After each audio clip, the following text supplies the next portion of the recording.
खुशामदीद। आज हम एक बहुत ही दिलचस्प सफ़र पर निकल रहे हैं। अपने ही बाजू का एक तफसीली सफ़र, कंधे से लेकर उंगलियों की पोरों तक।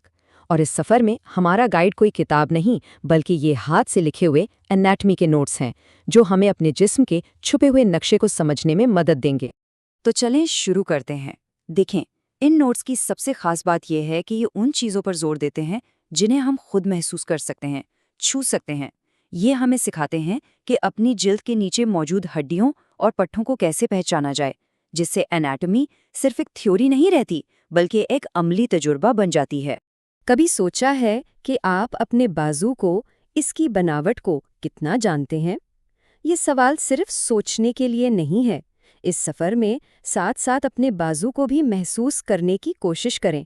क्या वो उभार और गड़े मिल रहे हैं जिनकी हम बात करेंगे? आइए मिलकर देखते हैं। अच्छा, तो हर सफ़र का एक शुरुआती नुक्ता होता है ना? हमारे बाजू का सफ़र शुरू होता है कंधे और सीने के जोड़ से। ये वो बुनियाद है जहाँ से बाजू की तमाम हरकत और ताकत पैदा होती है। आइए देखते हैं यहाँ कौन से अहम निशानात हैं। तो सबसे पहले कुछ बुनियादी निशानात देखते हैं।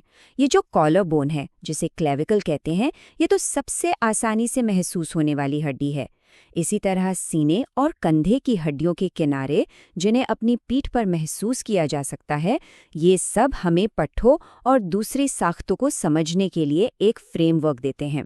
समझे कि ये हमारे नक्शे के वो बड़े बड़े शहर हैं जिनसे हम रास्ता पहचानते हैं।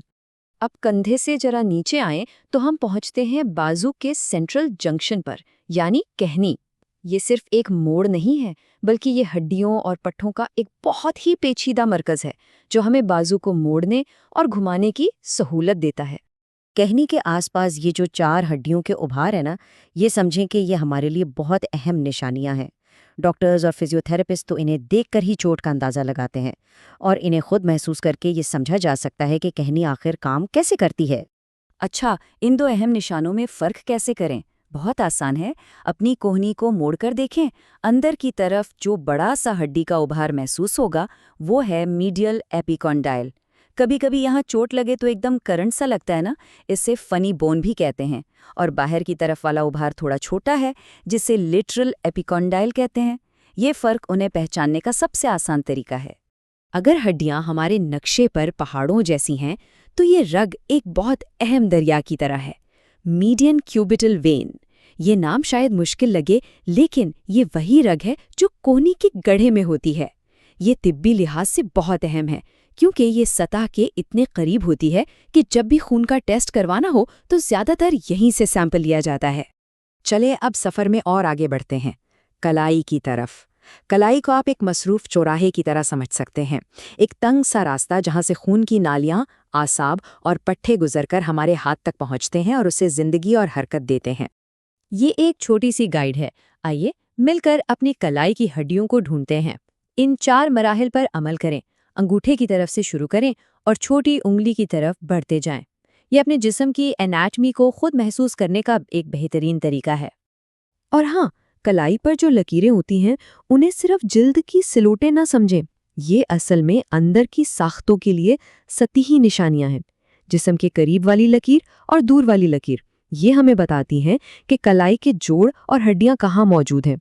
और लीजिए, हम पहुंच गए अपने सफ़र की आखिरी मंजिल पर, हाथ। यहाँ आकर तो जैसे तमाम शरियानों, आसाब और रगों का एक बहुत ही घना जाल बिछ जाता है। यही वो नेटवर्क है जो हमें छूने, पकड़ने और महसूस करने की हैरत अंगेज सलाहियत देता है। ये दोनों तस्वीरें बहुत अच्छे से दिखा रही हैं कि हाथ के दोनों रुख, यानी हथेली और हाथ की पुश्त, एक दूसरे से कितने मुख्तलिफ हैं।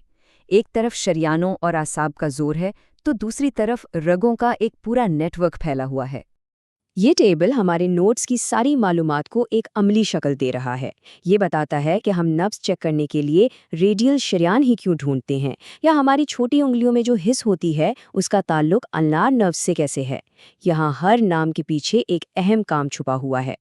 तो अगर हथेली की तरफ शरियाने और आसाब थे, तो हाथ की पुष्ट पर रगों का जाल है।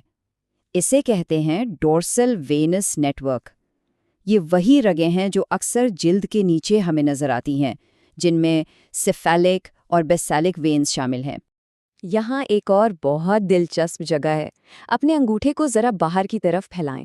उसकी जड़ में एक तिकोनी गड़ा सा बनता है ना? इसी को एनाटॉमिक स्नफ बॉक्स कहते हैं। ये तिब्बी लिहाज से अहम है क्योंकि अगर इस जगह पर दर्द हो तो ये कलाई की एक छोटी मगर बहुत अहम हड्डी के फ्रैक्चर की अलामत हो सकता है।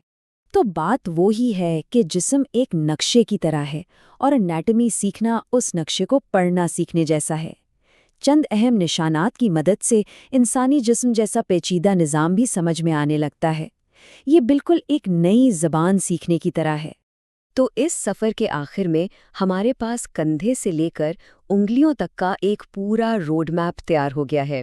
अब ये बाजू सिर्फ जिस्म का एक हिस्सा नहीं बल्कि अहम निशानियों का एक ऐसा निज़ाम है जो हमें अपने ही जिस्म को बेहतर तौर पर समझने में मदद देता है। और आखिर में ये सवाल कि इस सफ़र के बाद आगे क्या? जिसमें एक बहुत वसी दुनिया है और इसका हर हिस्सा अपनी एक अलग कहानी, एक अलग नक्शा रखता है। जानने और सीखने का ये सफ़र तो हमेशा जारी रहता है।